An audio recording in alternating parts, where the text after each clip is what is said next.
This week we're discussing the increasing cost of living in Uganda. Which way? And when we bring up this topic, it's one that sparks a lot of debate. And to put this debate into perspective, I'm being joined by distinguished ladies and gentlemen from universities who will help us unpack tonight's conversation and put it into perspective and maybe the face of what the students feel or how exactly they maybe recommend a way forward. Otherwise, before we delve into the nitty-gritties of tonight's conversation, let's just briefly get to know them. They'll introduce themselves and tell you who exactly they are, then we can begin the conversation. I'll begin in no particular order, right next to my right hand. You're most welcome. Thank you. Yeah. Hello, my name is Preta Namasaba. I'm a law student from Makerere University, and I'm glad to be here today. All right, you've heard it from her. She's Namasaba Peace Preta. Very happy to have you here, and I hope I've pronounced this surname right because I only got it wrong, but I hope it's right now. The gentleman in the suit. I don't want to say your name, but you can go ahead and introduce yourself so people get to know you. Hello, everyone. I'm Fred Magala from Islamic University in Uganda, and I'm glad to be here. I serve as the Attorney General of the student government there, and I'll always be grateful wherever you call me back. Thank you. Thank you very much again for honoring our invitation. The new face on the show today. I don't say the name again, but let's admit, I really want to say the name, but please go ahead and introduce yourself. Thank you so much. My name is Kantono Agnes, an education student from Kyambogo University. Yeah, I'm glad to be here and to take part in this conversation tonight. Thank you. Thank you. Yeah, thank you. Definitely looking forward to getting your insights on tonight's conversation. The tall man from Niera. Greetings to the viewers and my fellow panelists. I am Emor Benjamin, a student of Makerere University, student of law. Right, thank you. So we have two students of law here from Makerere University and a student of law as well from IUIU. So we're looking forward to having an interesting conversation, but also a perspective of someone who's going to train our children in the years to come as a teacher. So it's going to be nice. So just quickly before we get into the nitty-gritties, as Alien said, I just want to pick your thoughts on what you think on tonight's conversation, just as an introductory remark. I'll begin again with you, Preta. Thank you. So the topic of today is about inflation in Uganda and the way forward. But I'd like to talk about the topic from a global perspective. I would say that the global economy is going through an economic depression. Nobody is saying it, but the cost of living is not only high in Uganda, but in many countries world over. Fuel prices are rising, food prices have skyrocketed. The cost of living is an issue not only in Uganda, but in many territories. I think this can majorly be is an effect of the pandemic. We saw that for many months during 2020 and 2021, especially here in Uganda, people were not working. The economy was basically shut down. So the global economy is recovering from the COVID-19 pandemic. But I think Uganda, we somehow have it worse here because our lockdown was a really long one. We had a lockdown in 2020. We had a lockdown in 2021. I think we are one of the countries who had some of the most stringent COVID-19 pandemic regulations and guidelines. So all that lockdown, all that time that people were away from work and the economy was shut down is having an impact on us. But apart from that, we can say that the conflict in Eastern Europe, the Russian-Ukraine conflict, has also had an impact on us as an economy. I remember last year, the price of fuel went as high as 8,000. It has kind of gone down this year. I think it's around 5,000, 4,800 in that range. But we can still feel the pinch of the prices of fuel. And here is the surprising thing. Although the price of fuel had skyrocketed last year, the complaints weren't as much as this year, whereby the price of fuel has gone down, but people are still unable to afford it. I will talk about that later in this conversation. Also, I remember last year, when the price of fuel had gone up, and the price of flour, the president, His Excellency, had he addressed the nation on the high cost of living. And I remember, I don't think he told us that the price of fuel had gone up because we mainly import our fuel from Ukraine, and they're in a crisis, they're in a war, so they can't export their fuel to us. That's why the price was high, because we didn't have enough supply of it. And it was the same issue for the flour. And he recommended that we use things like cassava, pounded potatoes, and things like that to replace the flour in the food that we eat. It was really an interesting perspective, and I guess it answers what we should do about the high cost of living, since that is the answer that the executive of this country gave us. All right, interesting. So you give us a very wonderful introduction to how exactly you picture this particular conversation and how exactly this conversation should flow. You give us a global perspective and the effect of COVID-19, which is still roaming greatly. And then we bring it down to Uganda, and Uganda having had a very long lockdown, we are now feeling the spillover effects of that lengthy lockdown. And conclusively, you also highlight the issue of the Russia-Ukraine conflict, which one or the other is affecting the cost of living, mainly when it comes to wheat or flour, among others. Interesting. Let me get to Fred. As a form of introduction and as your understanding of tonight's conversation, I just want to quickly pick your thoughts on when you got the chance to read tonight's topic. What came into your mind? Thank you, moderator. Perhaps I'll differ a little bit from peace, and I'll just zero down to the national perspective. Because first and foremost, Uganda is far different from many countries, even though the world is now becoming a global village.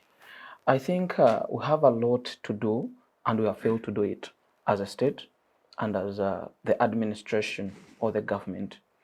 Because first and foremost, we have a lot different from what the rest of the world doesn't have. We have fertile soils when you come here. Our climate is well conducive. We are one of the countries that have the youngest population in the world. And perhaps we are not using this advantage well. And even when we need to use this advantage well, our government is against us. So I'll look at the spike in the cost of living in a political perspective. Because we all know, when you look into the history, more so when you look at politicians, all of them will tell you people that have money are hard to lead. And I think I was held down to one thing, that even when we want to bring up something good, our government will fail us in one way or the other. Why?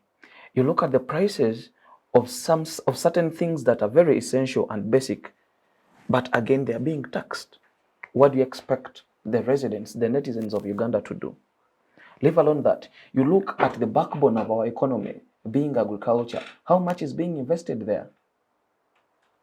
If we don't have an answer to that, then it becomes a cause for the skyrocketing prices of the basics or of the necessities in our nation. Further, to move on, if you look at the kind of education we are receiving in Uganda today, and then compare it with the kind of education other countries are providing to their citizens, it is very different. Meaning that our education is just there to teach us good English. Our education system is there just to look at the problems of tomorrow, but not problems of next year. We are literally producing job seekers other than job creators. Meaning that we are not equipping our students with skill, but we are equipping them with knowledge of how to be employed, or knowledge to use when they're being employed by the white man elsewhere. That is why we always think that greener pastures are outside Uganda, and we are seeing our sisters going for modern slavery in the Middle East. So I'll zero down and conclude by saying that the cause of the high cost of living in Uganda today cannot be blamed on the lay citizen, but on the government itself, because the policies in place don't support the layman on how to literally revamp himself from the high prices. The education which is being prepared by our own government is not there to address the real issues of today. Because if you cannot help a farmer and you are setting up an industry, where do you expect the raw materials to come from? Are we together? So I think our government has a lot to do. It has a lot of questions to answer.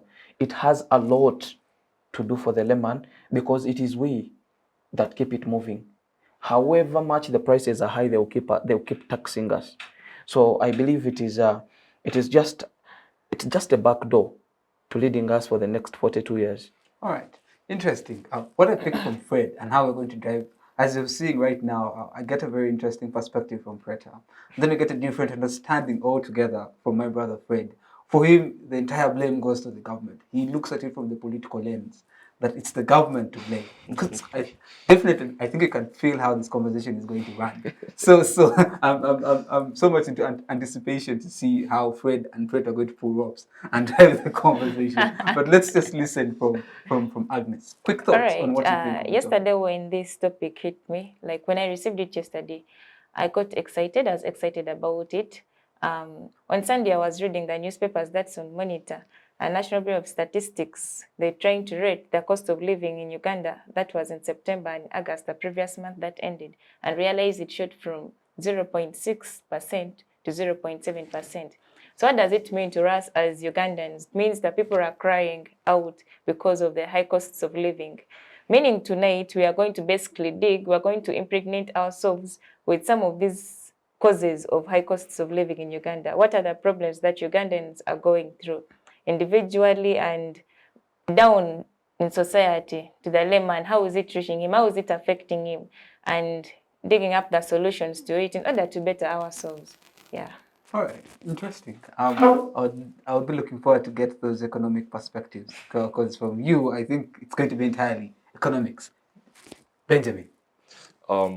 Very interesting views from the panelists, but very accurate, and they're giving us different considerations, different angles on how to look at the problem at hand.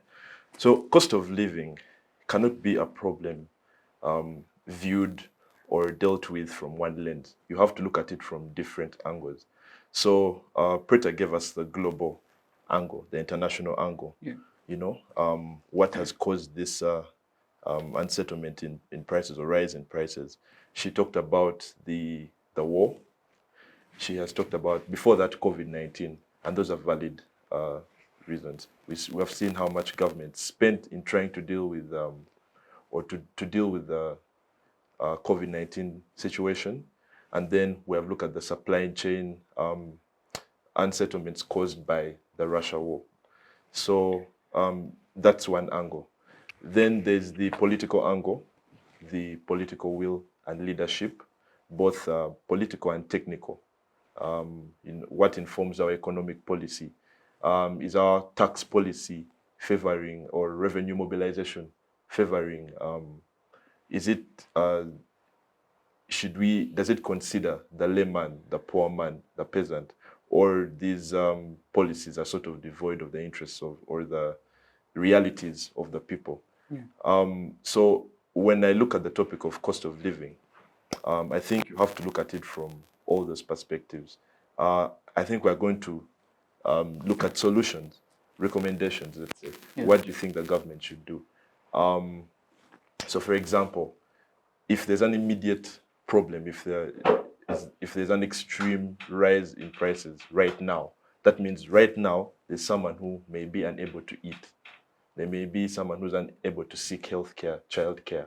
So does the government give them cash in hand and say, here's the cash, go and deal with your issues? Or does the government facilitate healthcare? Does the government invest in infrastructure? Does the government invest in education? Does the government invest in housing in order to then empower this person to deal with a high cost of living? So when I think about the topic, that's generally what I think about and what I think we're going to discuss. All right. Interesting. Let's start now from the economics, which I'll begin with you, Agnes.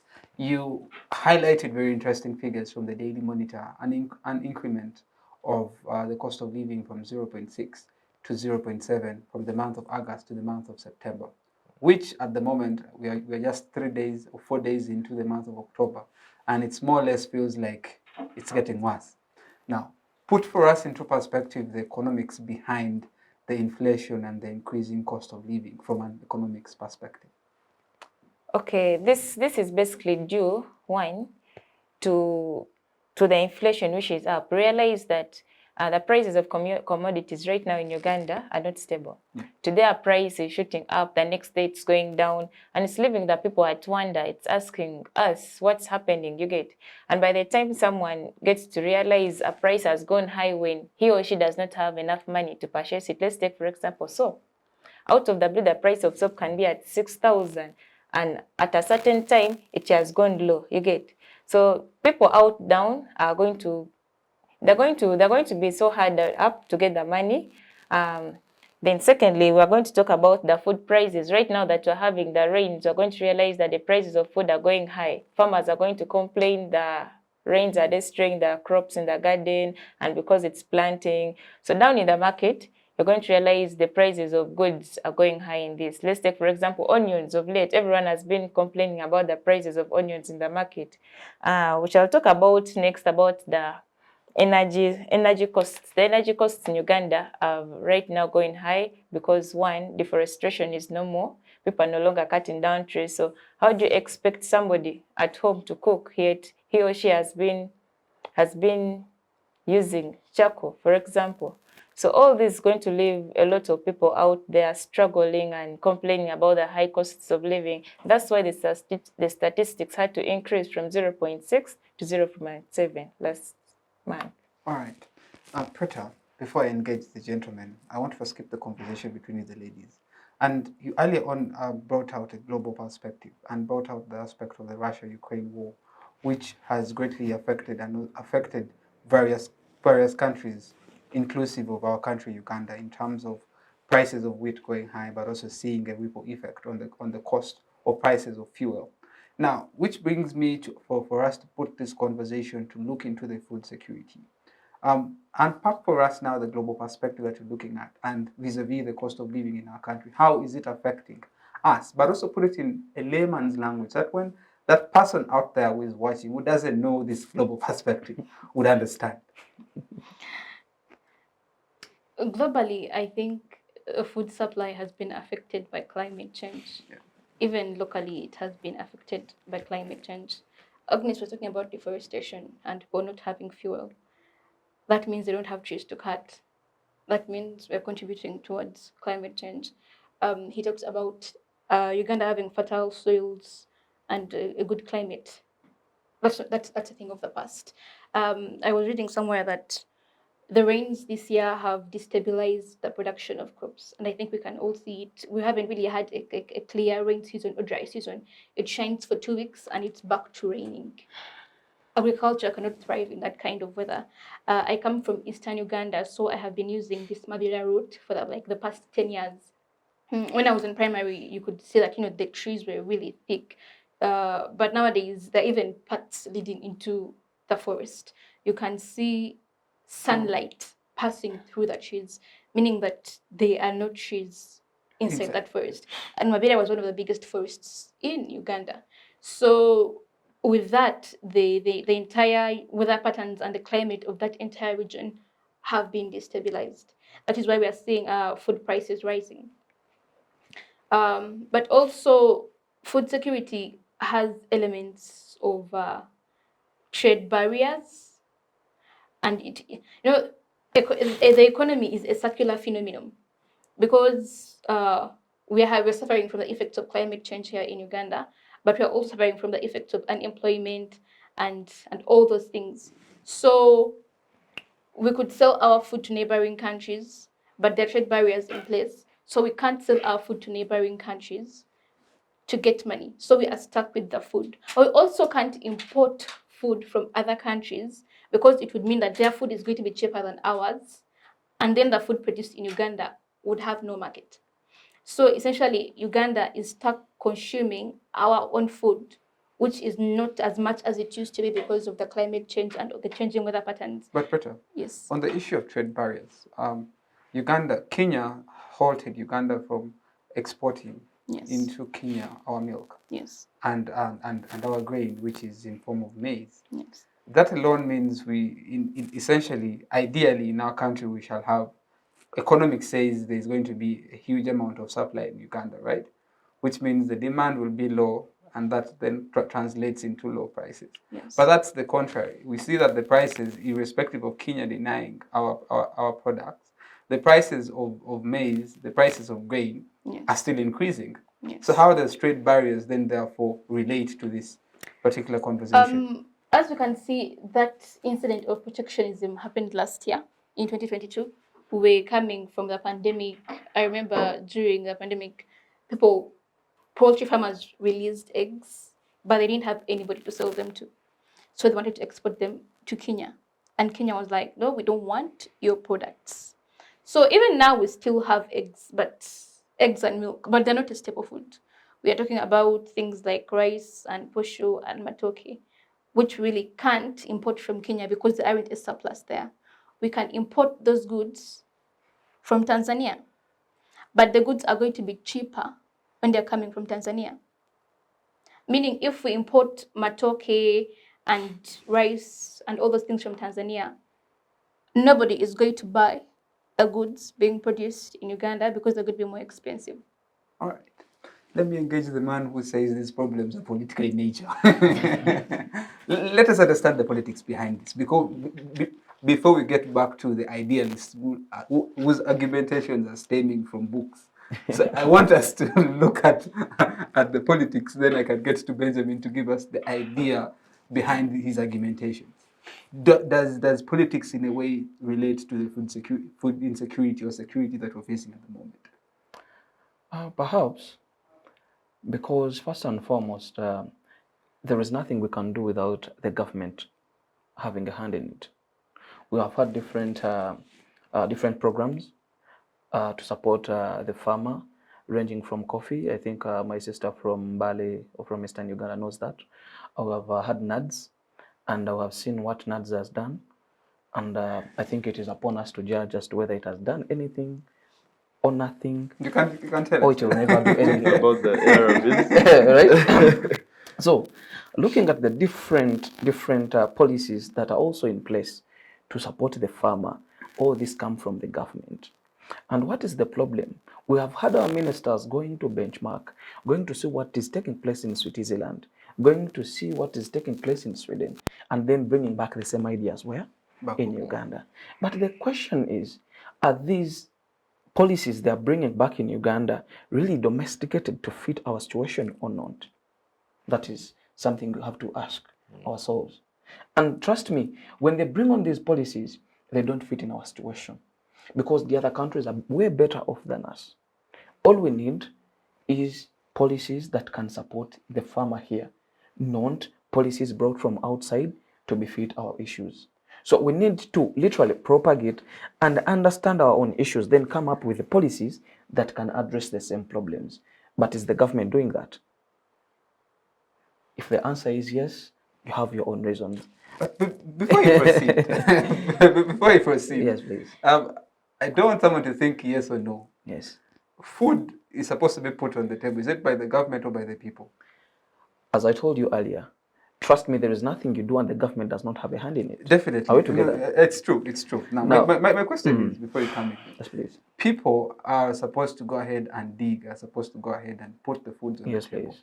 So your argument is the digging is affected by the government, or you want to paint the picture that you see politics in one way or the other is going to affect the way food is produced.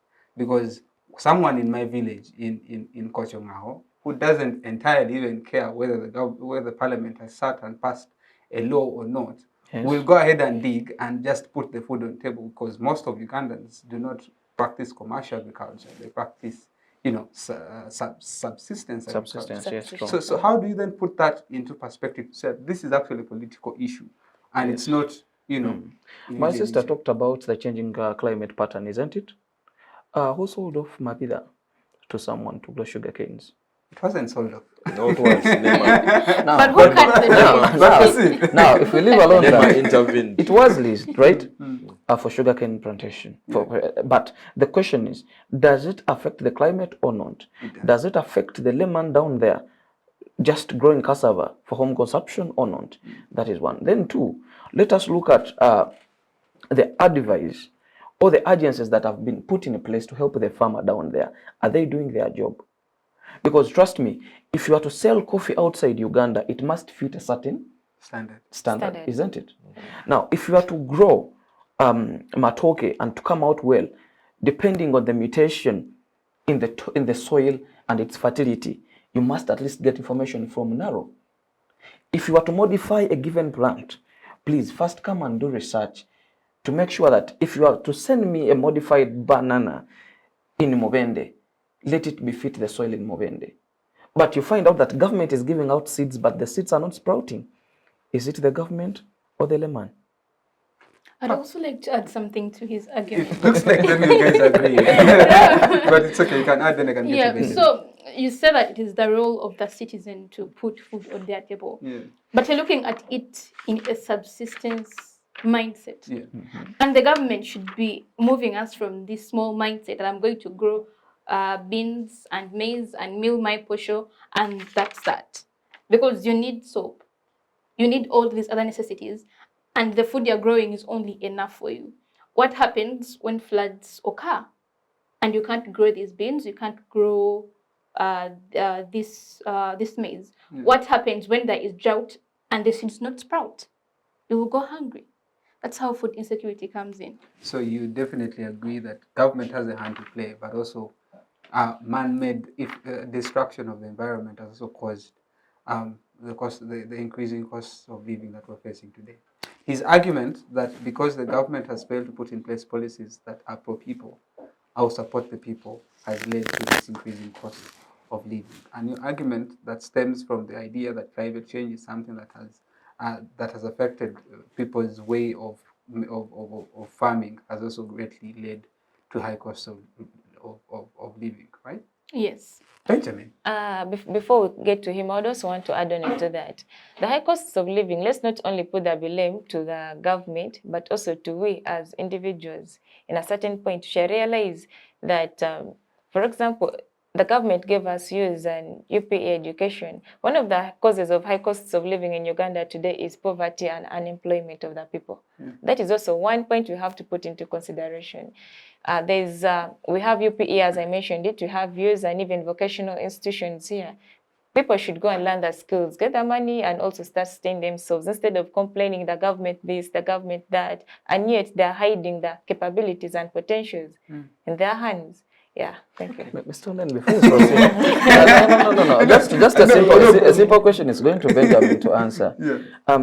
Depending on what Madam Teacher has just said, I want Benjamin to throw more light on this question. Who is the largest employer and who collects the taxes? Does the person who collects the taxes provide a basis on which the people earn such that they can give out the tax? Or this person is milking the less citizen without milking the cow without giving it the peelings? That's a beautiful question. Okay, now my question was going to come in line of employment and income, and he has just hinted at it. His question is asking about the largest employer. We definitely know it's the government. Emor is going to answer that. It is. Yes, it is. You're looking at employment as a formal thing, that you're a teacher, you're a doctor. But many people are employing themselves. When you go to school, she has talked about school. When you go to school, we are looking at formal employment, right? In Uganda. Why? Because skilling is less. Skilling is just coming into play. Are we together? Just with the new syllabus. Because I think it is only senior 1, senior 2, and senior 3.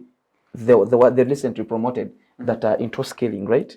Now, the largest employer is still the government because we are looking at formal employment. All right. We shall come back to this debate. We'll come to that. I know he was informed about the same. Let's first get Emor. In your introduction, you highlighted the issue to do with political will. And the government must have that will to push forward the country.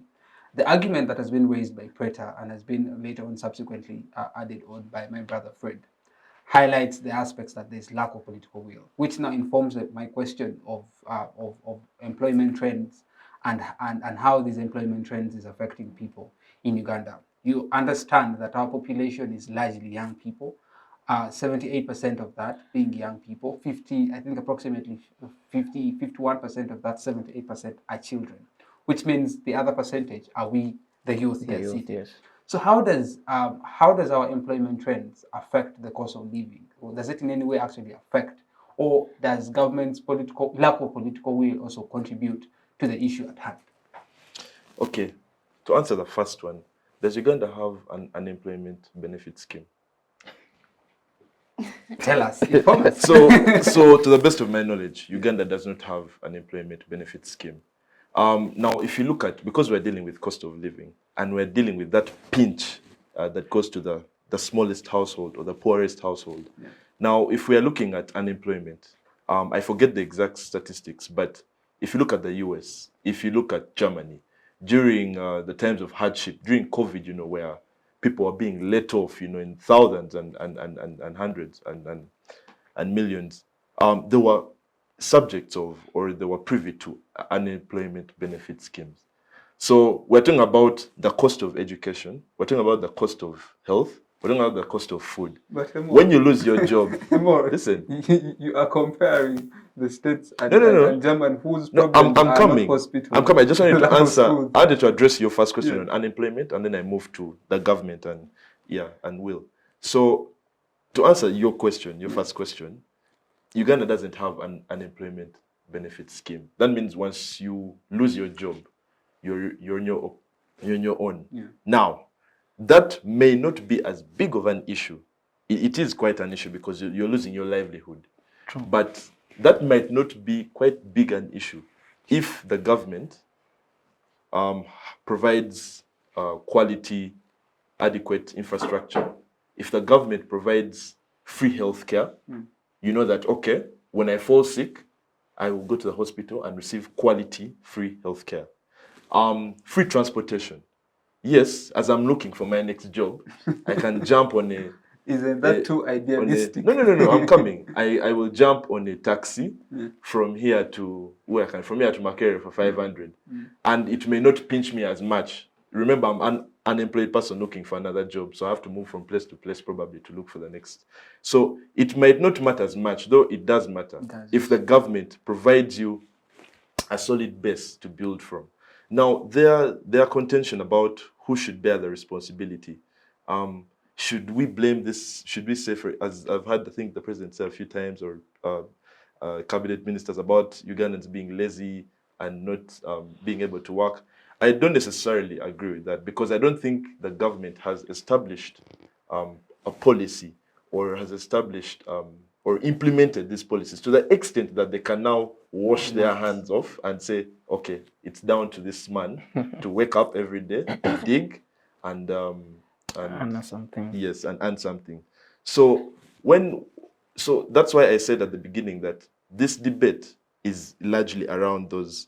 It's about, should the government provide free housing, you know, for those that, you know, a certain decent housing, so that people know at least I don't have to pay rent. Or should the government give cash in hand? Now, according to the UNDP report, the energy, you talked about energy and fuel and all that. The blanket subsidies, let me say, in the long run are not quite as effective as the unemployment benefits, the cash in hand transfers, the systems or the infrastructure that deals with direct placement of means in a person's hands. So, yes, for example, she made a good point about fuel, about the fact that people did not complain at that time. But you have to ask yourself, how many people drive cars in this country? And how many people use fuel? So, borders. Yes, but at that very time, because the general inflation rates grew gradually because of a result of the rise in cost of transportation. So if you have to transport your goods from Kampala or from Kabale to Kampala, you know, you feel that pinch as a supplier or manufacturer, and then you pass it on to the consumer. So, but that happened gradually, and not per se as at the point when fuel prices rose up. So when you put subsidies, and there was that debate within by government whether to subsidize the price of fuel. And the government's reason was that no, because this is an external shock. I think that was either early this year or late last year. Because this is an external shock, because it's down to global prices, things will improve. So we should not act hastily. Remember, we are a small economy. Now I'm coming back to your point about whether we can afford to implement an employment benefit scheme. We are a small country. So we have to utilize the resources we have extremely efficiently. So government hesitated to subsidize fuel for that reason, because they still had a duty to fulfill in other sectors. So when I'd like to say, ultimately, it does in a certain way fall to the government to have to deal with the issue of cost of living. So that's from the political, economic perspective. Yeah. I want to bring in, so, and then of course the legal perspective, the unemployment benefit scheme, the minimum wage. So let's look at what's the minimum wage in Uganda? Do we have a law on that? No, we do not. We had a bill that was debated and passed actually. No, it was debated and fronted to the president, who I think refused to sign it in 2015. Yeah. So we're looking at cost of living. I want to just turn our viewers to think about, you know, I don't want to call it the ideal, the perfect example. Let's say you are a family head and you have to provide. Now, let's say you've been fired from your job and you're now looking for somewhere else to work. Let's say you want to go lay bricks, or you want to go and, you know, do something to get you money. But the person is paying you 30K a month. You have children who need school fees requirements. One of them falls sick. Surely you cannot survive on 30K. But the reason someone is able to confidently pay you 30K is because there is no minimum wage law. So it still stems back to your argument that we lack the political will to go ahead and pass laws that are in favor of the people, which still stands with Fred's argumentation. Yes, I don't want to the direction or the leadership of economic policy. Yes, I don't want to say we lack, because we have you know, we have brains in terms of economics. So I don't think the will, it's more of the implementation. Yes, in certain respects. Of course, the president has to consider a lot of things before he passes a bill like that. You know, you're looking at different employers who are probably looking at his door saying, look, we cannot pay a minimum wage of 130. What will happen to our businesses, you know, and stuff like that. But to insulate people from the effects of a high cost of living, that is one of the basic ways. Increase the minimum wage. And if you look at how the countries, Germany, the United Kingdom, I know it's going to say these are well idealistic standards, but I just want to show you, if you look at those countries, because we employ the same mechanisms that they employ, which is funny, because, and yet we have less capacity. Subsidies, we shall also be running for subsidies. Our end game should be to provide people with a platform, to provide people with income, to raise their income, such that in situations like this, government may step in, but people may not feel the pinch as much. So, right. Yes. Onen. Fred is burning. There is feel free to interject. There is a time you feel like Benjamin's far away from reality.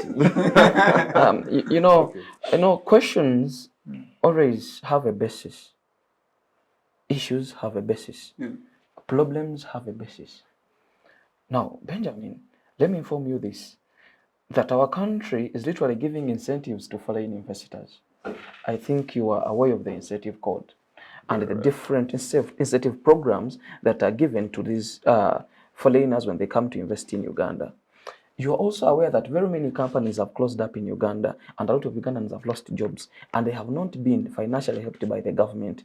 But you're also sure that a lot of foreign companies coming to close up, they have been revamped by the government.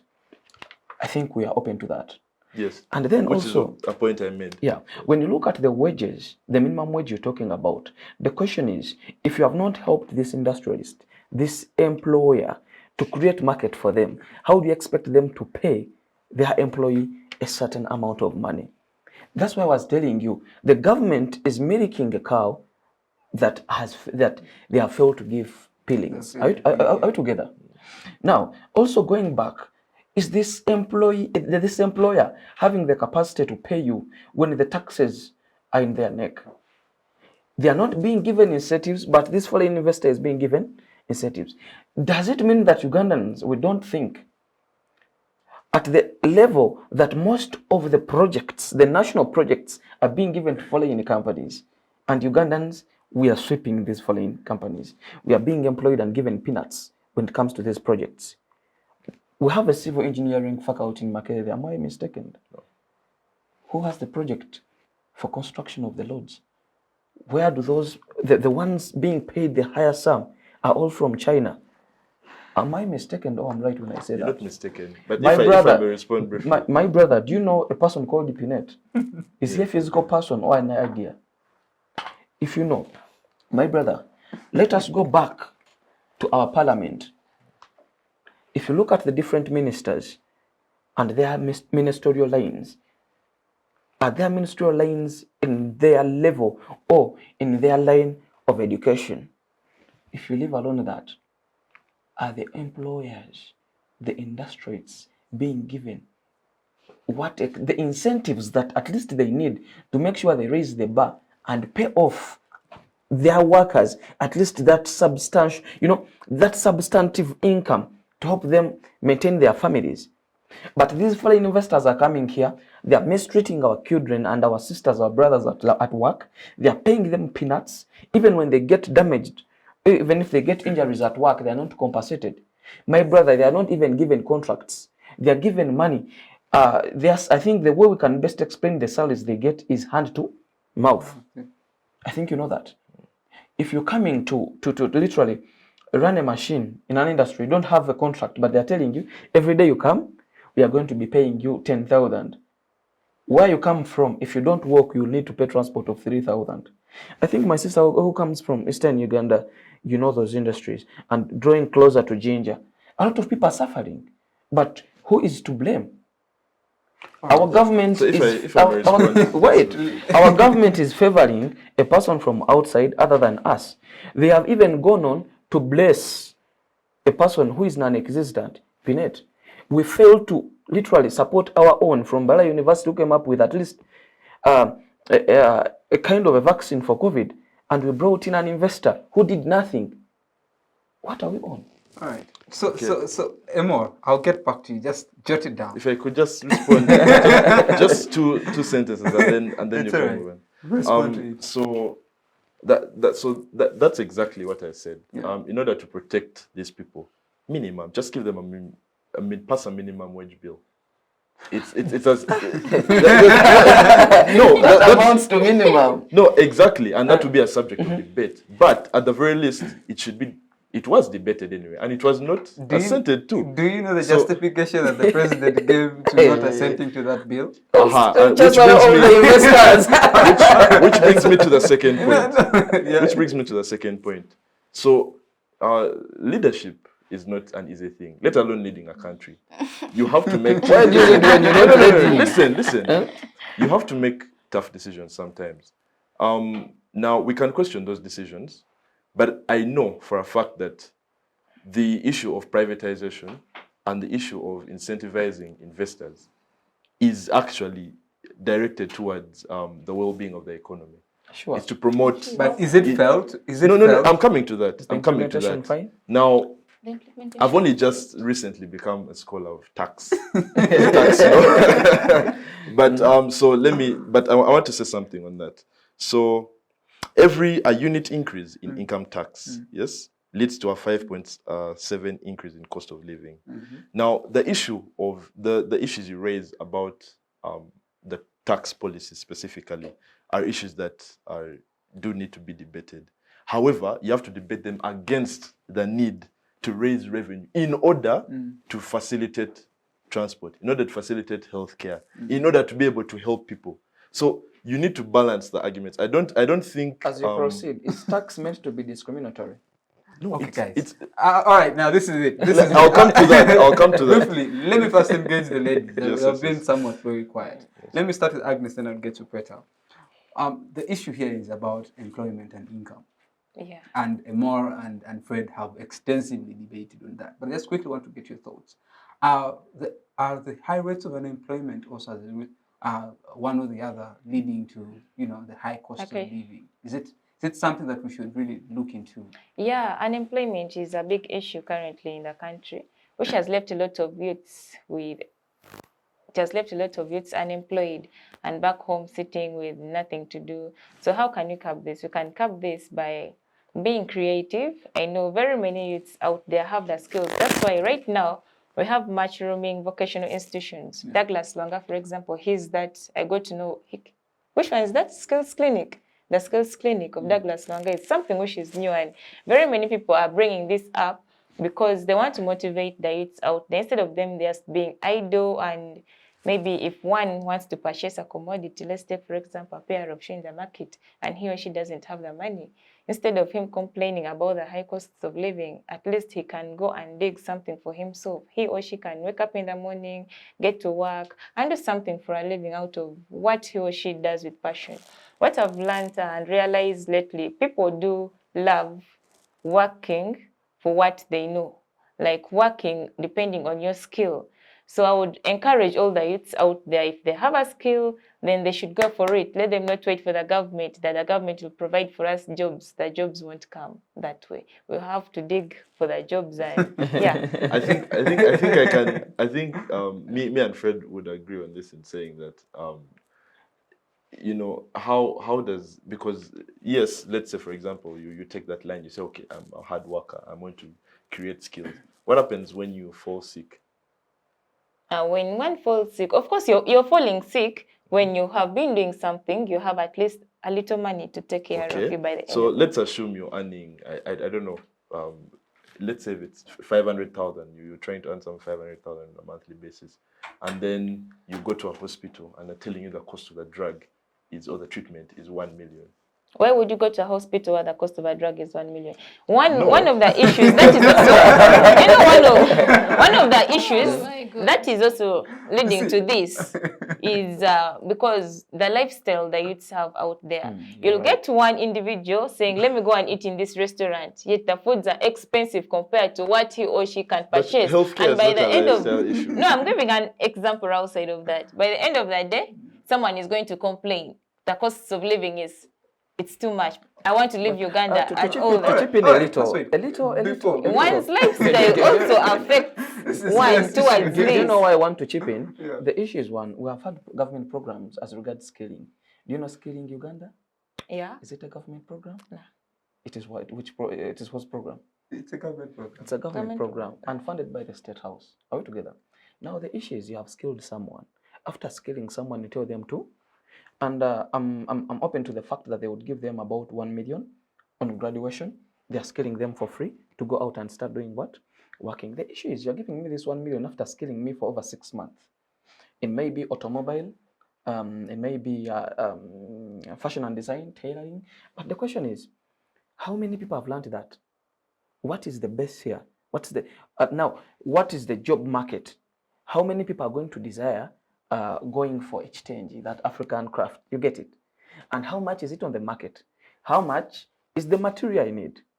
China has skilled its citizens and it has went on to organize them and fund them. Yes, you have your sewing machine, a person will organize you into an industry, and then there is an organized market that, please, you make this particular thing, a supplier comes and buys everything you have. Is our government doing that? Very many people are being skilled. At the end of the day, they go back and dig. To dig for what?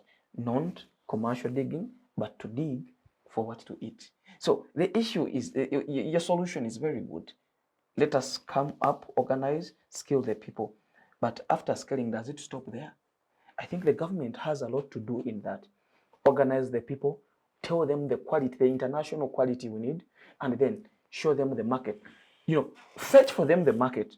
Let them work as you fetch them for the market, however down it might be. But our government stops at skilling and then they let you face the world. what am I facing for real? Let me chip in a When little. I'm just a tailor. All right. No, let me chip in a Then I little. get Preta. So about that, generally, even we as individuals, we need to have that self-motivation. Once you're out and you've got that skill, it's up to you to go and put it into practice by yourself. So self-motivation is a thing that everyone should learn to have and be positive. Don't only wait for the government to say, yes, this, and do everything for you. We should not live on being spoon-fed. You get? All right. I am a scholar of jurisprudence, and under the natural law theory, they talk about the social contract theory. It's an argument that's been propounded by a gentleman called John Locke. And the government, with its citizenry, sign a contract through us casting our votes, because the MPs come and tell us we shall do this, we shall do that, and because of those policies, we vote them into office. But I don't know whether this, from the submissions of my sister, whether I get this right. It pained me when the example of 500,000, a hospital 500,000, and then you're going to a 1 hospital million. 1 million. Yes. In countries, in developed worlds, healthcare isn't even a matter of debate. It's supposed to be an issue of the state. And I think as young people, these are things we need to hold our governments accountable. We cannot be going ahead to, spend a lot of money on healthcare, yet it's supposed to be the government's responsibility to cater for Take care of its citizens. Well, let me just get to Preta, because I am supposed to moderate. I hope she also comments on the national health insurance policy. There are so many submissions. Yeah, I understand you may have a lot of I rebuttals disagree with to make. most of them. It's all right. Make your rebuttals, then we shall see how to come up with. So I think politics, the economy, and the people, they are so interconnected at a point reaches that you can't separate one from another. True. So in 2020, when we had the presidential general elections, as has become the norm during general elections, they dish out money, 10,000 a vote, 20,000 a vote. So 2020, we had a lot of people getting money from the campaigns. 2021, when the pandemic, people were still enjoying that money. The money was there. 2021 and 2022, to a certain extent, we were released from the lockdown. People still had some of that money from the campaigns and that saved from the lockdown and all of that.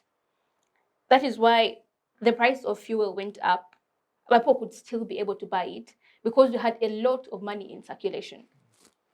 It might be good for you when you are buying things, but it's not good for the economy. It isn't good for the government. So I read somewhere that in August, the deputy governor of the Bank of Uganda, he was saying that the Bank of Uganda had achieved its aim of reducing inflation, had even gone beyond its aim and like by 3% in reducing inflation. So last year, things were expensive, people had money, they could buy things. But then the Bank of Uganda put in place a contractionary monetary policy, which made it in such a way that citizens don't have enough money to purchase goods, which isn't necessarily a bad thing. So it's 2023.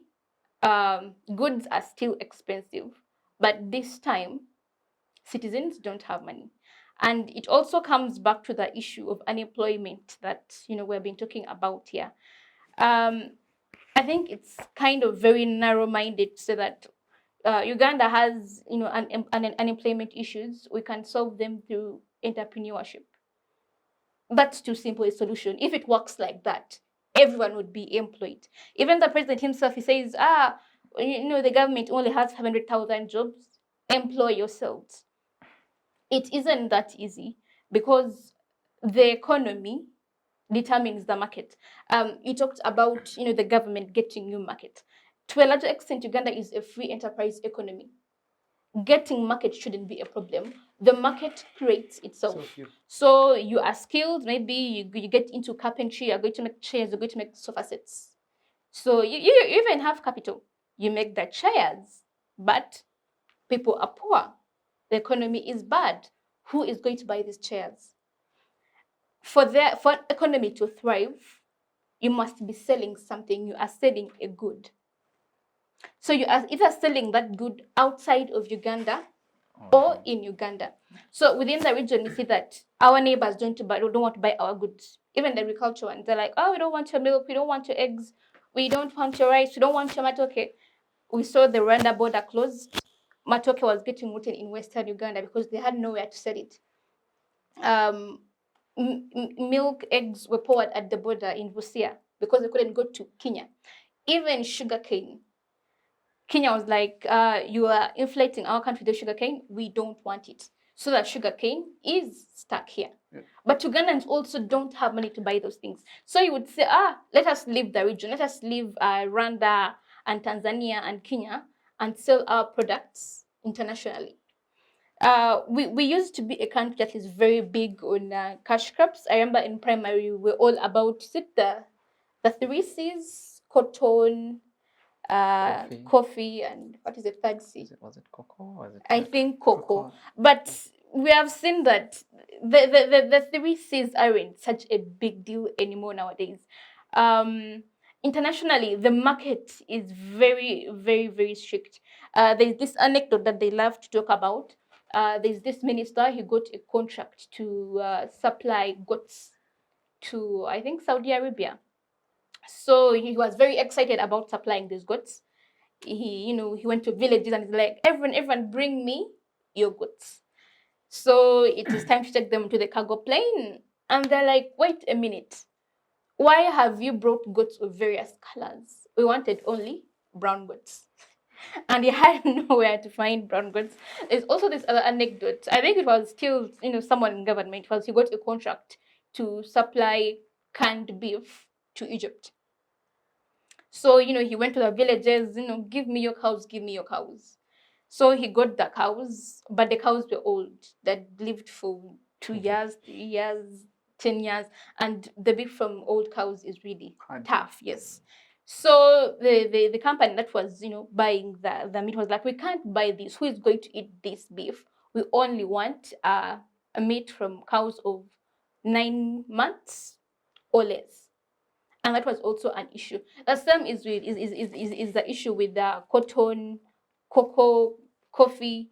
The quality that we have cannot compete favorably on the international market. But it also still comes back to the leaders that we have. Personally, I think he is both right and he is also wrong. The taxes are discriminatory. I don't know if you guys saw, but the parliament, I think it was in 2021, they amended the Income Tax Act, and they removed from their salary the 15% pay as you earn. They're no longer eligible to pay income tax. That's discriminatory. MPs, everyone wants to become an MP. You want to become an MP, I want to become an MP. Because where else in Uganda are you going to get 25 million per month? They're among the highest paid people, but they don't pay taxes. That is one of the bigger issues that we have. Politicians aren't supposed to be the richest in a country. Yeah. But in Uganda, it is the most lucrative form of business. And that is why I say politics, the economy, and us are all interlinked. Yeah. All right, beautiful. All of you look to be convinced. No, not really. Not really. You have rebuttals, then maybe you can have those rebuttals and go for a short break and then come back. Yeah, so my sister is very right when it comes to issues of one being skilled and then this person coming out and then doing the best to produce something. But as you said, when I produce something, maybe a table, I need someone to buy it. Mm-hmm. But these people are poor, so they cannot buy. Yeah. So in that aspect, I'll look into what my sister said, my teacher this side, where she said, definitely you have to learn the skill, then come out, your market, and sell off. But why are you going to sell to when these people are poor? That is, again, you are talking about the free market economy, right? That the government is not responsible to create for you the what? The market, isn't it? But I think our economy is a hybrid. It's a hybrid, yes, but mostly free market. And why should I support the hybrid bit of it? Because I'm very sure the government has all the finances and all it takes to find out where our goods can be consumed. You see, we have avocado in Uganda and it grows very well. But the one that is needed on the international market is at least 1 or 2 types. Are we together? So if you can understand which kind of avocado is needed in maybe United Arab Emirates, and then they come and tell us they test our soil and give us those seeds, we grow them. And then we have one person to export the same, buying from us. I think that would be a better organization. But don't you think that then the government would have too much control over the economy and our lives? We already said that the government has issues. They are corrupt, they took bribe, there's nepotism and all those things. So you are putting your entire livelihood in the hand of the government. Do you think that is a good thing? What I'm asking the government is simply one. Please facilitate the researchers. Let them get to know where can we export, right? For us, we shall organize, do you know Bugisu Cooperative Union? Yes. Now, the issue is, these Bugis were good at coffee, drawing Arabica coffee. What we want the government to help us is find who wants the coffee. Are we together? When it finds who wants the coffee, for us, we shall organize ourselves into cooperative unions, us as the farmers, and then export as a whole. With that, we shall have a higher bargaining. And then also we shall be able to at least monitor the standards that this coffee has to be fit to take it outside. That is why you even had to come up and tell us that government, society, we are interlinked. That however much it is a free economy, the government has a role to do what? To play. We are a mixed economy. Yeah, you don't stop at literally teaching us. If you literally stop at teaching us the skill, and you have just skilled me in automobiles, right? I need to repair cars and the rest. But again, when it reaches that, you are importing labor for a person to carry on the repair of government vehicles. Are we together? You are investing in Kira Motors, right? But the cars that are being made here are even more expensive than the ones we import.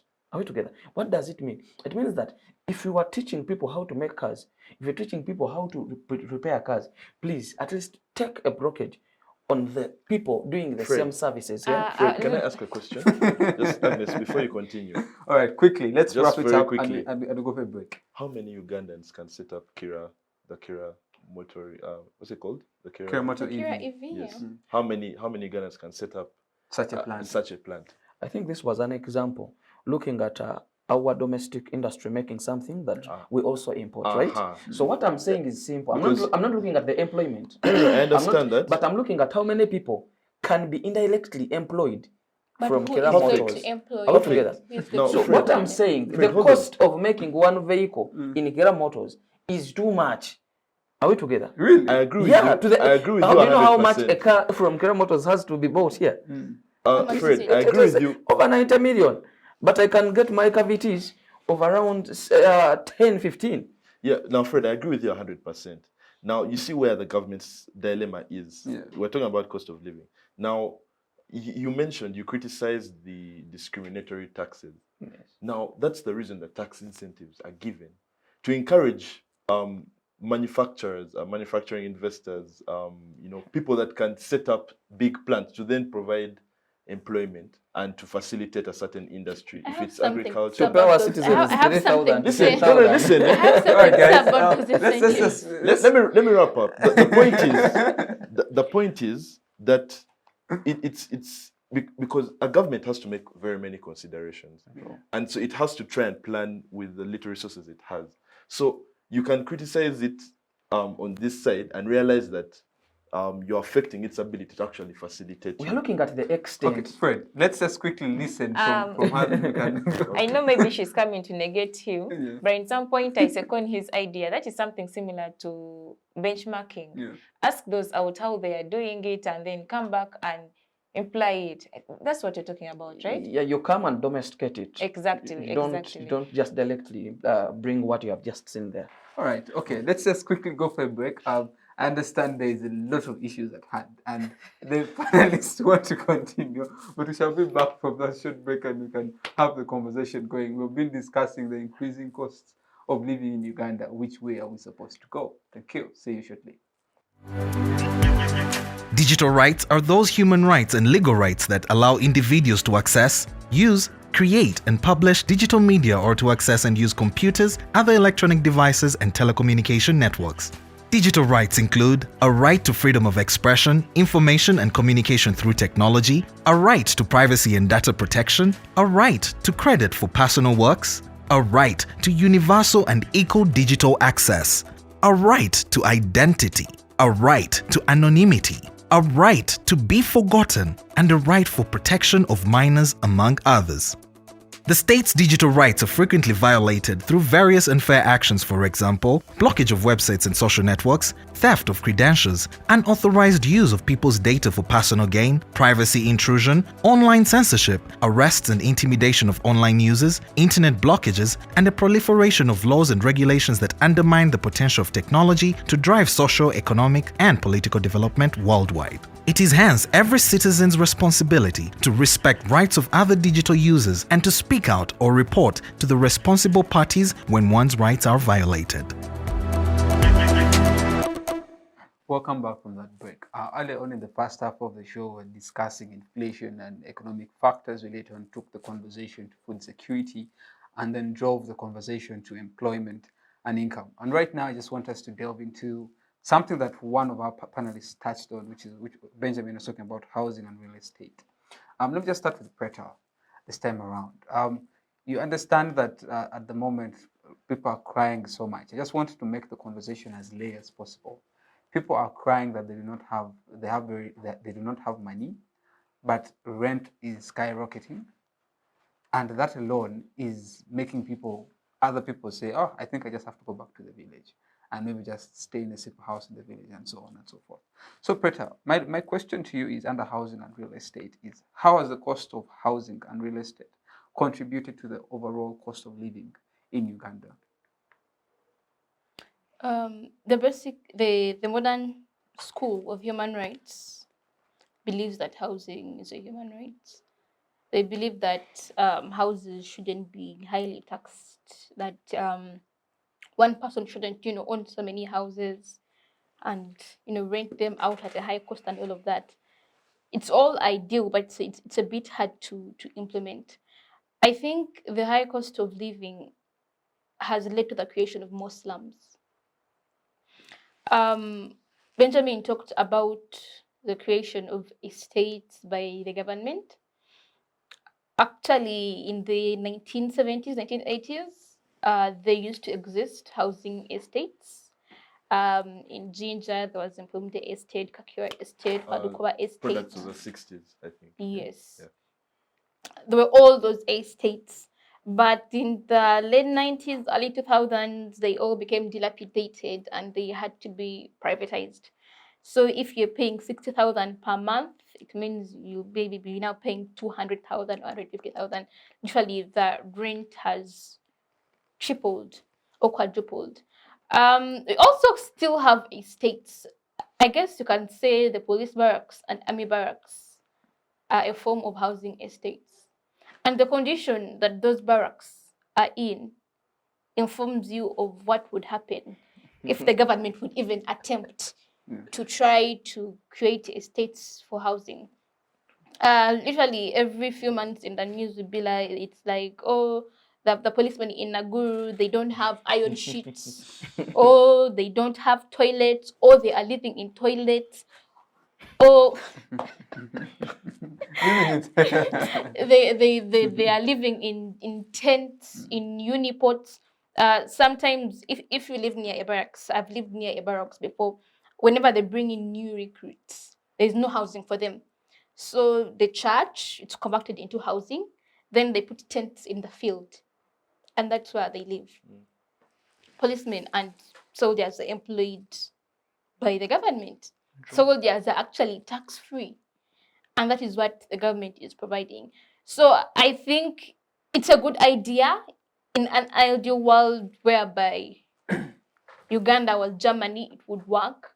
But in the way that Uganda is right now, even if we got the money and maybe World Bank is like, oh, we are giving you 10 trillion to construct housing for the citizens, I would say no. I would say no, because I believe the money would find a way of being embezzled, or they would put up structures that or nepotism. I mean, even in the private sector, last year at Nyeganyege, someone was given a contract to build housing for the revelers, and the person built a structure with only 4 walls, no roof, no nothing, and that is a private contractor They are being paid money. Now imagine it was the government. Yes, but I think I'll I respond think to it, that. I think it's a good idea. But in Uganda, the way we are, the way we have been, it's not a good idea. And I also don't think it's a good idea for the government to, to try to clamp down on slums. They have created the slums. I think they should try to improve the slums, maybe build a few toilets, sanitation channels, trenches, things like that. You're a Makerere student. I think if you stand on a tall building in Makerere, you can see that the entire area is surrounded by slums. Chikoni itself, Katwe, Kalwere, Waiswe, they are all dilapidated structures. Actually, I think someone would be right in saying that 3/4 of Kampala is a slum because we have more than 10 million people living in this Kampala. And where are they living? It is in those very slums. So, But also there's a question of why is everyone then coming to Kampala? because this is where the opportunities are, this is where the development is. And the fact is, even the opportunities are here, but they're scarce. The cost of living is high. Yes. And that's a And question. at the beginning of this session, you talked about going back to the village. Yeah. I think in this Uganda that we are in right now, only a few Ugandans have that privilege of being like, oh, I'm going back to the village. Because many people do not have land in the village. Yes. All right. They have sold off land to sugarcane plantations, they have sold off land to build factories, or land fragmentation. Someone gives birth to 10 children and they have to give all of them a piece of land. So they give someone each, 100 meters by 100 meters. Yeah. So many of you guys don't have that privilege of saying, I'm going to go back to the village. It's either the city or the city. Village is no longer an option. All right. Before I get back to Fred I and wanted, no, quickly. Just comment on the housing, the estates that are being set up in the oil regions of Hoima. I think it is Total and Sinok trying to set up housing for the people that have been displaced. It is some decent kind of format. Bungalows. Yeah, bungalows, and I think if maybe the government could pay ref to the same, I think it would be something better, because it is I think they are 3-roomed with a water harvesting tanker and then also a toilet with a decent courtyard. I think with that, maybe the government, if it can pay ref and copy, we can literally try to maybe have a better housing. But again, the question, will people be able to buy the same? All right. Let's So the government do it correctly. let's first get to Benjamin. Benjamin brought up this idea. Benjamin's submissions seem to be inclined on his more. He's optimistic, and he holds this picture of Uganda, which is perfect, which is very good. We need optimistic people such as yourself. Comment on the issue of housing. How practical is it really? And how has the high costs of housing and real estate in Uganda led to the high cost of leading to the high cost of living today? So we have come to the core of the debate now. Yeah. Because at the beginning, this is what I said it would be about who should bear the responsibility. It honestly depends. Preta has pointed out every issue I think you can look for in state-provided housing, that it would lack standards, that it could be subject to corruption. In any case, government may set up, wooden shacks and say they have done their part.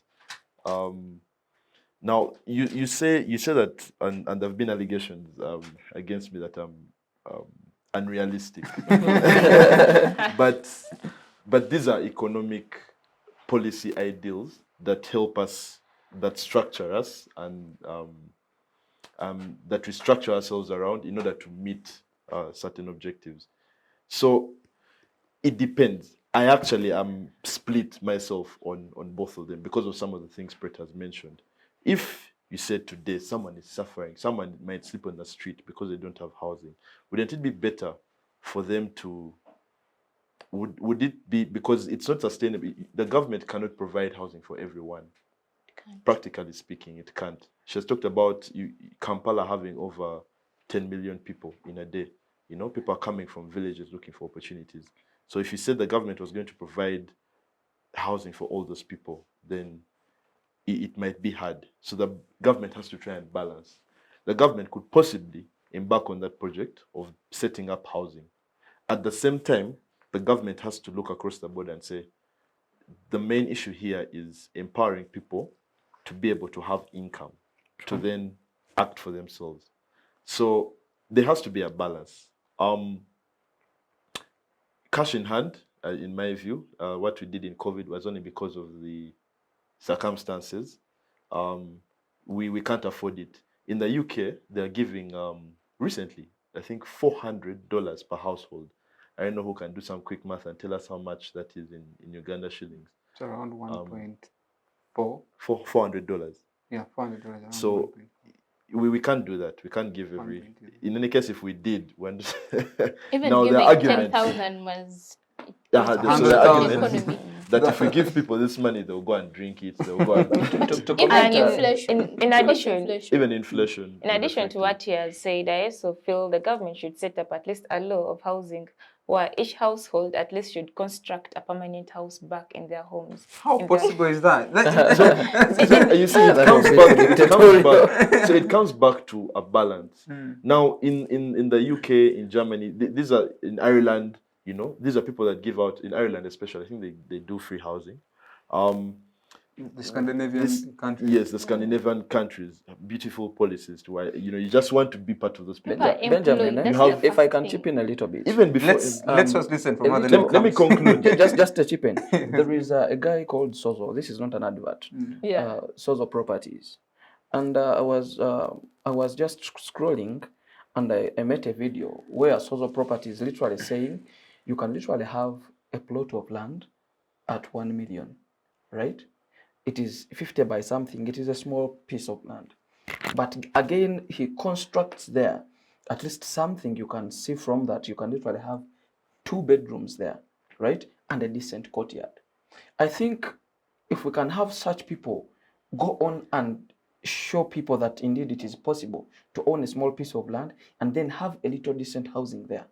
But another thing we are finding hard is that a lot of people want free things. That yes, the standard of living is high, but why should you go and set up a tent in a wetland and you want to stay there? And at the end of the day, it is where you're going to dwell from and starts, harassing the neighbor, stealing and doing everything. If you're living below the minimum wage, what are the What options? do you do? That's the thing. And another thing, there is what we refer to as voluntary migration and involuntary migration. Some people are not voluntarily migrating from their villages to town to look for opportunities.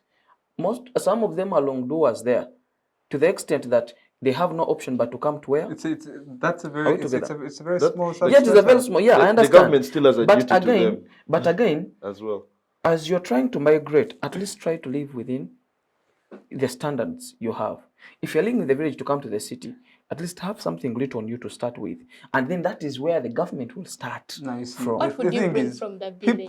People leave the villages coming to the city or urban centers for the hope of a better living because they do not have anything to survive on. Anyway, maybe that would be going into migration. Let's have Benjamin to conclude. Yes. Concluding on the issue of housing, I think it should be an effort across the board. I think housing, healthcare, infrastructure, the government actually seems to have, generally, that seems to be their view, that we are going to fix all the roads, we're going to connect to areas that were not connected before, so that we can facilitate development. We have seen this happening live. An area that didn't have tarmac, once tarmac is set up, you see straight away how many businesses are opened up on that way. Yes. So that's the government's responsibility. That's the government's responsibility, and that's what they have set out to do. However, on the other end, because of the failures, they have to consider things like greatly subsidizing healthcare. They have to consider things like greatly subsidizing transport, such that in cases where someone is not able to afford, at least they know that when they go, and quality healthcare, quality transport. So I have a question. How can transport be subsidized when it is mainly provided by the private sector? No, that's the thing. Talk about public the transport bus and also the other Pioneer buses. Yeah, yes, so it was one of the ways they wanted to do the same. I think what we need to address is why did they Where did fail. they fail? They Exactly. they're all shattered just They below. impounded them for all that time, didn't they? I don't know. The number anyway. So Yeah. that's all, the thing. so all those are Um, things we need to assess. And So it comes down to implementation. Yeah. Now, on implementation, there are so many issues. But in terms of Even policy. even policy to a large extent, but more so in implementation, because we can have all the policies in place, but if you don't have the But implementation- yeah. But many of the policies are also bad. Not really, not necessarily. Have Policy- you seen By the way, the have Tenants and better Landlord Act and from best. last year? Anyway, that one has issues. But anyway, let me quickly bring in our teacher here to talk about education and healthcare. Every time if you're moving on the road, you see billboards of banks advertising, come and get a school fees loan School fees loan. of this amount. Money lenders. Money lenders here and there. If you're on Twitter, I think a few days ago, someone was talking about how money lenders are 20% per month. in a way just stealing from people. 20% per month. People are desperate. People do not have money. But I understand that education is supposed to be a necessity, but in Uganda it's more of a commodity. It's model. That for you to afford the best education, you must go to the best schools and pay expensively, of which 41% of our population are poor people living below $1. But even those who are above, who at least can afford or can afford eating above $1 a day, are also what? Struggling. That is why they put those billboards for those people who are in the so-called middle income to go ahead and borrow the money. Now, let us speak to the issue of how has the cost of living affected education and healthcare in families and individuals? In the first place, I'm dissatisfied with those billboards that keep on moving about parents getting loans to take their children to top-ranking schools in the country. I do believe perfect education can be got from a good school that knows its aims and objectives. Once aims and objectives. I have a question. What is perfect education? I think let her finish. I think it determines what she's going to say after. It What is a major perfect determinant. No, education? but What A is perfect perfect education is when the aims and objectives of a school are fully achieved. An individual cannot get perfect education by being in a top school. I can come from a middle-sized school, but when the education I'm receiving there, it's okay, it's fine. I mean, I'm going to go out and later on compete with these students who are in schools that are paying a lot of tuition. One of the reasons as to why parents take their children to such schools are for prestige. Of course, who doesn't want to tell the comrades, my kid is in this school, my kid is in this school. But in reality, we're seeing these schools that are a bit low. They're coming up because parents have embraced the kind of objectives and the kind of objectives that the school has in order for it to achieve to gain a kind of perfect education. I don't believe perfect education is all about taking a kid to a school that pays a lot of tuition. No, Madam Teacher, I think before you proceed, I have a simple question. I think we're all open to Makerere School, isn't it? And people that students are always come onto government sponsorship for law at Makerere and medicine. Where are they from basically? Middle schools? And before you go to that, let us look at schools like Mwiri, Bodo, Nabisunsa, Trinity College in Abingo. These are, we live around the international schools. I'm just looking at these ones that have our local syllabus, right? Aided schools. Yeah, and as well guided like Lubidi SS. These are good schools, right? The government aided. A student from such schools and a student from way back my village, Mobende Tiger Army, will not have the same bargaining power on the job market. Unless otherwise, when this student from Mobende Tiger Army in Mobende has did something exceptional. So I think what Onen is literally saying, it is way divergent from maybe what you're answering, because you're talking about perfect education, but we have failed to get the scope of what amounts to perfect education. Is it the skill? What do these better schools, which you refer to as top-notch schools, the first-class schools, do that the other ones don't do? And then, can we lay a line? Can we literally maybe put these schools on the same level, or at least provide services that are a reflection of what is in those top schools, and then we put them back there? And if not that, trust me, the cost of living is still going high, because I want my student to my son to go to Rohan Academy. I want them to go to maybe Rainbow. I want them to go to Budo. It means I have to pay the money there. I think you saw those circulars circulating, 3.4 one term 4 months. But there's a school in Mubende where you pay 250. So the question is, are they contributing the high cost of living? All these people paying for that money have it, and for us we don't have it. The question is, why don't we all have it? Okay. You want to respond? Responding to that, I would say, with taking children to school, it's now going to depend on a parent. If you feel that the education of your student is best in this school, yes. But then I also have a perspective that every school that comes up, at least they have an intention of as to why I need this school. You get why this school needs to be built up. That's why parents have different motives as to why they take their individuals to different schools. Could they be the same? They all want the best education. Yeah, but the question is, They want the best education. It's all about the pocket. on any day, would you prefer taking your kid to Movende Tiger? I mean, it is not a bad school. It's a government school in Movende, right? They pay around 350, between 250 and 350. That is fees, right? Would you prefer taking them there or taking them to Budo that is paying above or more than 2.5? I don't think it's So, about preference. It's not about... Can It is a can you afford? That's what I wanted. Exactly. That's what I wanted. So linking it back to your question on housing and cost of living.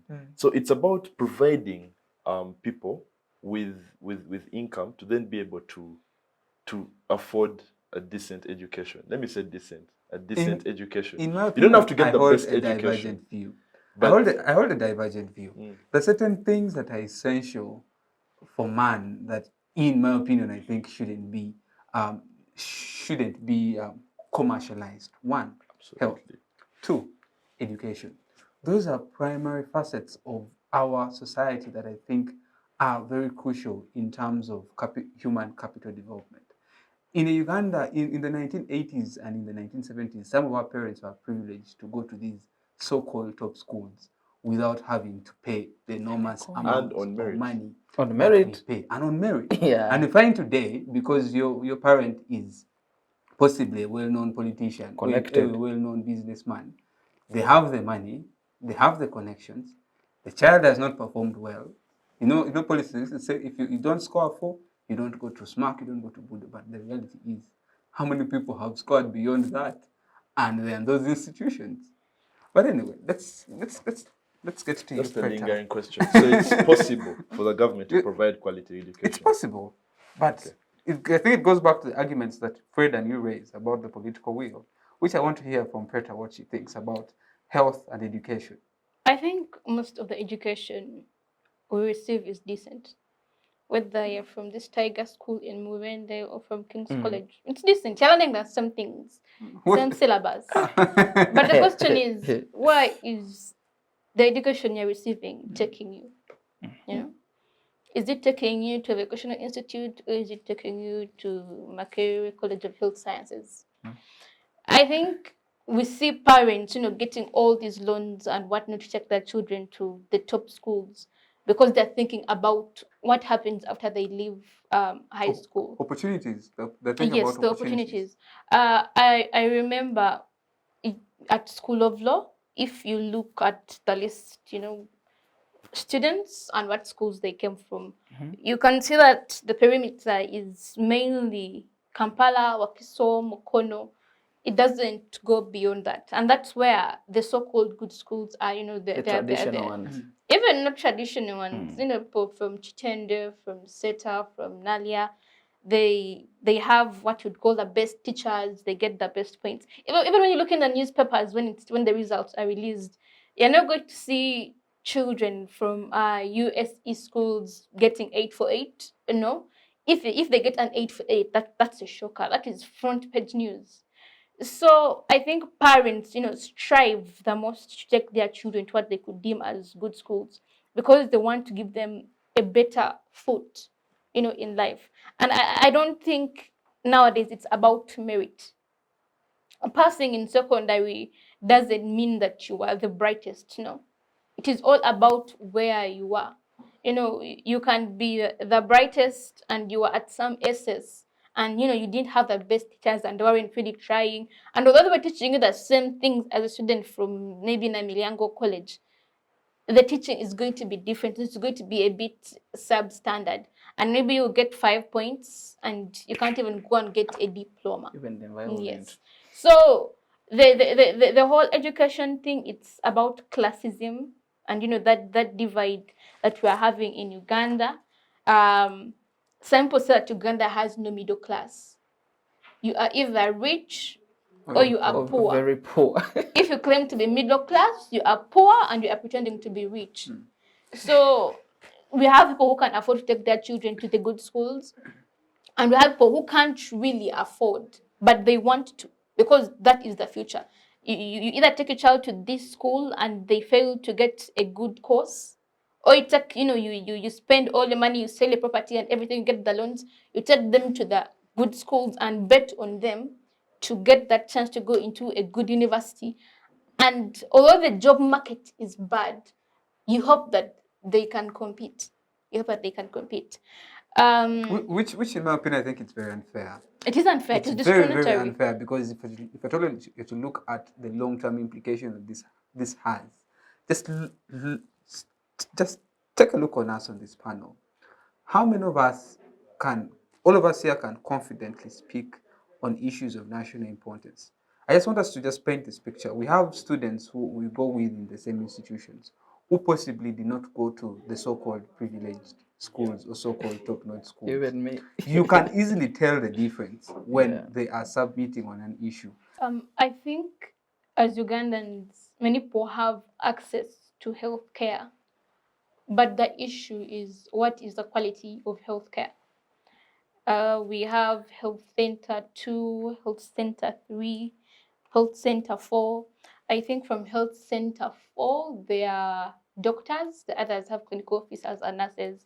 And in the past, these places used to have medicine. The doctors were relatively competent. And, it somehow worked, because I'm a beneficiary of, these health centers. If I had malaria, I would go to the health center and I would get treatment. But right now, I say that I can't go to a health center, because I'm going to go, and best case scenario, they're going to test me and they're like, oh, you have malaria. Worst case scenario, they won't have electricity, or they're going to be out of the testing strips. So best case scenario, they've tested me, I have malaria. They will not have medicine. They'll be like, okay, let's write you a prescription and you can go and buy the medicine from a pharmacy. That doesn't work. Healthcare is supposed to be free and accessible for all, because the right to health and the right to life are interlinked. If I fall sick of malaria and I can't get the anti-malarials, it means that I might end up dying. If I get typhoid or HIV/AIDS and I can't access the medication, it means that my life has a chance of ending there. That's why I think the provision of healthcare is very, very, very, very, very important. And even in the past, when there was, somehow adequate healthcare being provided, I can't really thank the government. If you go to a government facility, yes, the hospital was constructed by the government, but all over the world, they are going to see it saying UK aid, US aid, UN something, UN aid or something. All the medicines, the counseling services, everything is being provided by aid in Ugandan hospitals. The only thing the government is doing is paying the doctors. And even that, with how we have seen them striking in the past, I can't say they are doing it well. Yes. A few months ago, we saw that medical students weren't able to do their internship.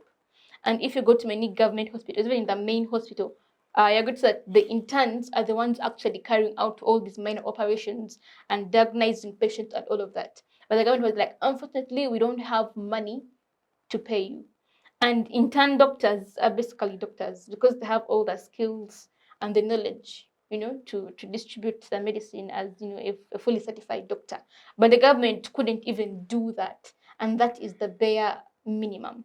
So I think with healthcare, a lot remains to be done. but also in regards to sexual health and reproductive rights. As we know, the government passed the Anti-Homosexuality Act. And I think PEPFAR was like, oh, since I've passed this act, we are going to stop sending you money. More than, I think, 10 million Ugandans are living with HIV/AIDS. And all the antiretrovirals are being provided by donor organizations. So we're in a situation whereby a large part of the population is suffering from HIV, but the government doesn't even have the capacity to give them the medicine that they require and the healthcare and all of that. So I think we're in a really hard place. And in this kind of situation, I can't say that the government should. The government also doesn't have the money to do that. So it's we're between a rock and a hard place, when it comes to healthcare. We could get more loans from the World Bank, but of course we need to we need to take note of corruption, nepotism, and the fact that they're also not willing to give us loans at the moment because they have so many loans that we haven't yet serviced. Yeah. So I think it's a really, really hard place. And when you factor in the cost of living, if someone doesn't have, that disposable income, you go to the hospital, yes, you've been diagnosed, you have malaria, and now you can go and buy Coartem. A strip of Coartem is 10,000. So if someone doesn't have that money, they are hoping that the malaria passes or it escalates into something and they stand to lose their lives. So it is a do or die situation when it comes to health and the cost of living. Which is quite sad. Let me get to you, Fred. The conversation earlier on in the first half, we briefly hinted on transportation and fuel. And that also has a trickle-down effect on a number of issues. Realize that with very high cost of fuel, that means it also is going to increase, or it's going to have an effect on commodities such as sugar, the necessities we need on a daily basis. So my question to you, therefore, is how do transportation cost and fuel prices affect people's daily expenses? I think this is a question of reality. If we go back to 2007, when we had an issue in Kenya, right, and we couldn't receive literally fuel very well, all the prices here of different commodities, necessities, basic needs had to spike up. So that explains why transport and fuel is a very, very dependent factor when it comes to the cost of living. Because first and foremost, if you transport sugar from Kakira Sugar Works to Kampala, you need a car, isn't it? And that car uses fuel, not water. Are we together? Meaning that if they add in a given amount in order to transport the sugar from Kakira to here, it means they will now get that economic burden onto the final consumer. I think with that we see how the raise in the fuel prices and also in the cost of transportation affects the cost of living today. If you leave alone that, let us look at industries. Yes, industries most of the times have run on electricity, but like it or not, when electricity is off, they have those standby generators, such that the products are not destroyed midway the production system. So it means that when fuel is high, when the prices of fuel is high, it means that also the cost of production increases, meaning that again the final consumer has to suffer the economic burden. That if we add in a given amount in the process of production, then also the consumer has to feel it at the end. If you look at transportation, let us look at a hairdresser who just provides a service, not a good.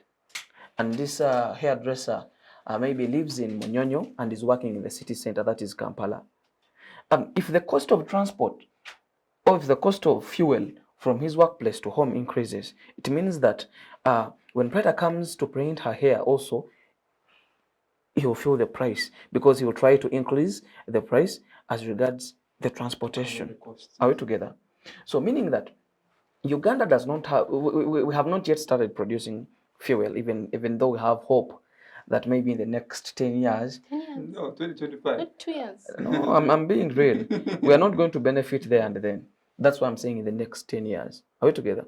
Because we have contracts in place and we know who benefits? Who is the greater beneficiary here? Who? You understand? I don't want to go into that conversation. So I believe in 10 years we shall be able to feel that we are benefiting from this what? This oil. We shall be receiving at least the final product. But currently we are just importing. Meaning that if fuel prices hiken, our exporters will also hiken the same. And remember, we are receiving from Kenya, which Kenya is a border, is not an unlocked country like us. Meaning that even transporting the fuel from the dock or from the port to Uganda, it also incurs a greater cost. By the time it reaches a petrol station, Total or Shell in Uganda, something has been added. Let us look at schools. Schools currently transport kids from their homesteads to school. It means that when the fuel increases, even the transport charges will do what?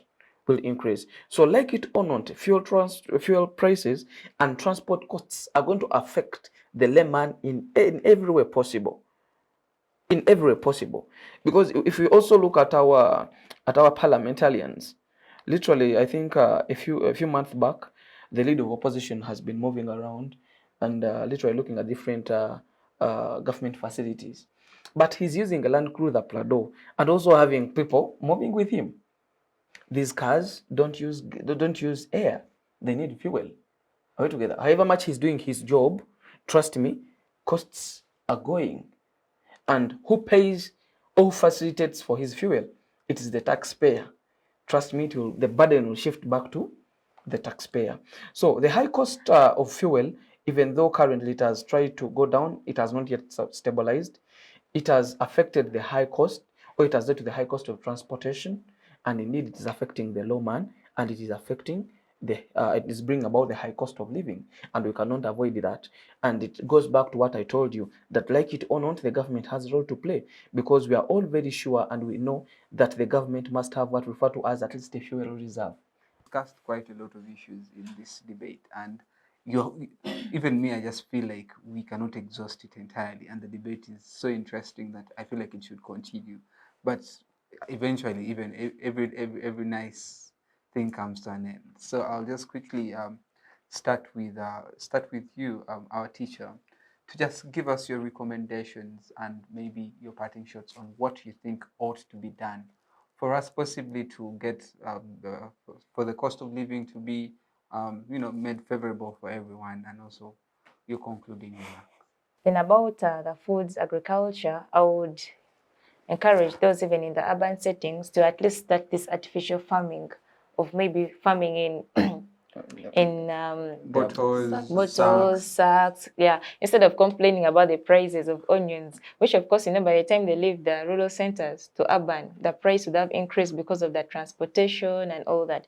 So they can start by small in order to better themselves.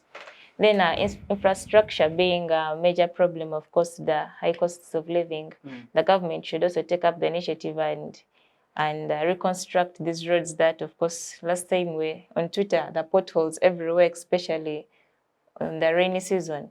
Yeah, because of the poor infrastructure also, it affects highly because of the transportation of goods and services. Yeah, then I would really encourage everybody, including those who are not in school, at least go to school. UC is there, UC is there, and all that. Sorry, yeah. All right, thank you. Those are interesting insights. Benjamin, your recommendations to all the arguments you presented and your parting shots. Implement. I think we have the policies. Some of the policies need to be scrutinized further to determine whether or to what extent they affect, to what extent they reach the lower class or the poor man. But implementation is key. Uganda has an implementation program. Whether the funds are stolen or machinery is misused, procurement issues, etc. But Uganda has implementation issues. That's one. So those should be dealt with first. Secondly, in terms of the ideological direction, in terms of the leadership, in terms of the economic policy, there should be consideration about, there should be a balance rather between the government's need for revenue and the governments need to facilitate people. I don't think we have reached that stage where you can just say the government needs to do this, the government should do that, the government also has, at the end of the day, it needs to raise the money in order to implement some of these projects. So that's key. Third, I believe in economic integration. I believe in resource sharing. I believe in policies or actions at a greater level, at a regional level and African level. If you want to have a say on the market, I think we need to unite. I think we need to deal with the trade barriers just amongst ourselves. I think we need to help each other. If you don't have food, I'll be willing to supply you food at a less cost if you're willing to provide me with this resource.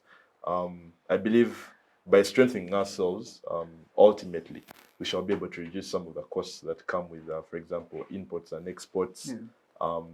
Foreign exchange rates. If we had, for example, one currency, East African level. Of course, these are ideals, as someone might say, but the ideal is where you want to be. So steps toward that direction would help a lot. Yeah, so that's what I would recommend. Beautiful, perfect. Preta, your recommendations moving forward from tonight's conversation and your parting shots. I think when talking about the cost of living crisis, the logical thing would be to say that the government should do this, the government should do that. But it's what I've had all my life. The government should do some things. It should do many things. But we probably know that it won't. So when it comes to the cost of living crisis, I think it's every person for themselves. You know that we are the price of fuel is high. Budget, reduce your movements, find a way of making something out of this bad situation. Would call on the government, but I'm not sure the government would hear. I remember when Best J was still the leader of opposition, we had the walk to work. I don't know how successful that was. I don't know what can be done now to trigger the government into action. I'm not sure anything can be done to trigger the government into action. So we are in a state of inaction, and the best recommendation is that everybody should look out for themselves. They're not risky. Save. Save money, spending. grow tomatoes in a sack, cut down on alcohol intake, stop using a car, use a boda because that's the best thing. But my biggest recommendation, if it came to the government, was to take climate change seriously.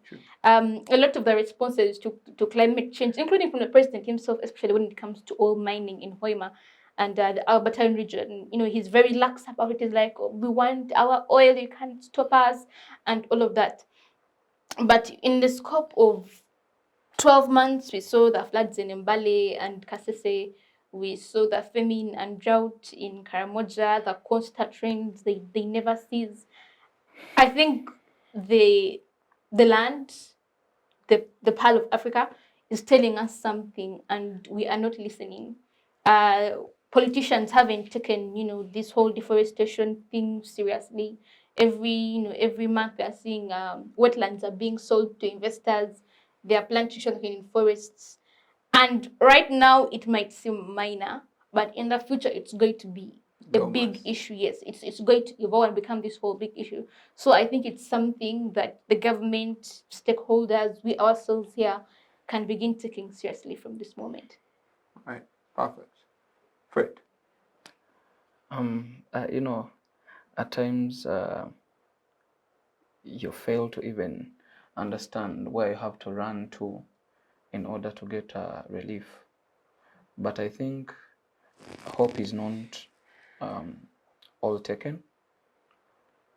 I will again call upon our government to understand what it has to do, to understand that there is nothing we can do independent of it, to understand that the policies that are made, because the policies come from the cabinet, because it's the government entity that comes up with the policies, affect each and every person in their households. And indeed, due diligence and at least some kind of intellectual, I don't know how to call it, should be taken up while coming up with such policies. Different programs like PDM and others, where you are giving people money, but people who are not mentally ready and not even psychologically ready to use this money for anything, are literally of a very negative impact to us as citizens. But rather, I think it would be better to invest more in skilling, to invest more in teaching people how they can literally hunt for themselves, but not giving them what to eat. Because at the end of the day, when you give them that small money, they will go to the bar, drink, and get back the next day very poor than even you found them.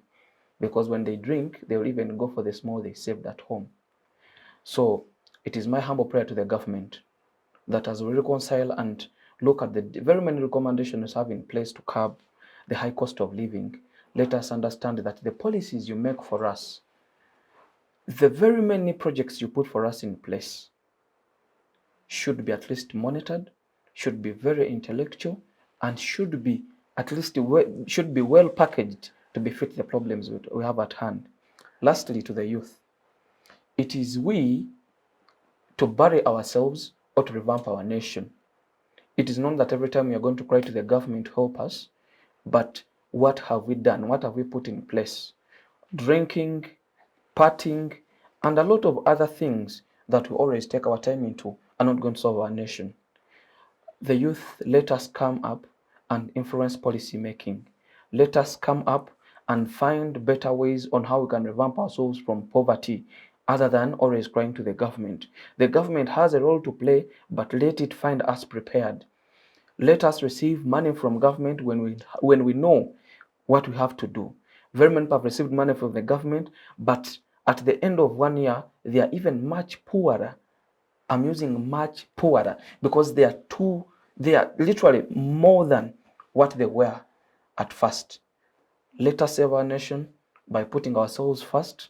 Let us save our nation by influencing policy making. Let us put ourselves first. Thank you very much. All right, then you've heard it from our panelists tonight, and it has been a very interesting and fruitful discussion. For me as a moderator, I've enjoyed the conversation, and I feel like it shouldn't end. And I would like to thank all the panelists for doing justice to tonight's topic and conversation. It has been quite thrilling and exciting, but most importantly, it has been very informative. And I believe all the viewers out there can bear me witness and justify that definitely the panelists today did justice to the topic. Otherwise, tonight we've been discussing the increasing cost of living in Uganda and which way. I've been joined by university students who put into perspective tonight's conversation. Otherwise, my name is Douglas Onen. I've been your host and moderator for this week's show. See you again next week, same time, same place. Bye-bye.